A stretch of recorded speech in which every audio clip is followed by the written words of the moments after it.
కదా, నా కోసం మా ఆడపడుచు వాళ్ళ చిన్న పాప మేనకోడలు గోరింటాకు కోసి నూరమని చెప్పాను పెట్టుకుందామని. తనే కోసి నూరుతుంది, ప్రాసెస్ చేస్తుంది మొత్తం.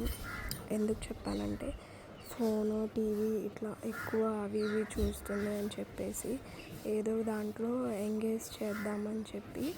సో అట్లా తను అది నేర్చుకుంటుంది. సో దట్ తన మైండ్ కూడా ఏదో బిజీగా ఉంటుంది, ఐడియల్గా పెట్టకుండా.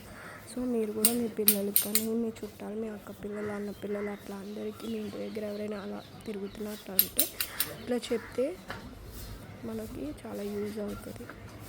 వాళ్ళకి బాగుంటుంది, క్రియేటివిటీగా ఉంటుంది, ఇంకా నేర్చుకుంటారు. ఇంకా వాళ్ళకి చాలా తపన ఉంటుంది, నేర్చుకోవాలి కొత్తగా, ఇంకేం చేయను అట్లా. కొంచెం వర్కౌట్ లాగా ఉంటుంది, బాడీ అంతా మూవ్ అవుతుంది, హాయిగా క్లీన్ చేస్తుంది, నీట్గా అన్నీ చేస్తుంది తనే. అక్క చెల్లెళ్ళు ఇద్దరు కలిసి ఇట్లా ఒకళ్ళు తెస్తున్నారు, ఒకళ్ళు చేస్తున్నారు, ఒకళ్ళు రాంది ఒకళ్ళు చూపిస్తున్నారు. ఇలా అని వాళ్ళ మధ్యలో ఉన్న బంధం కూడా బాగుంటుంది, ఇద్దరికి మంచి టైం పాస్.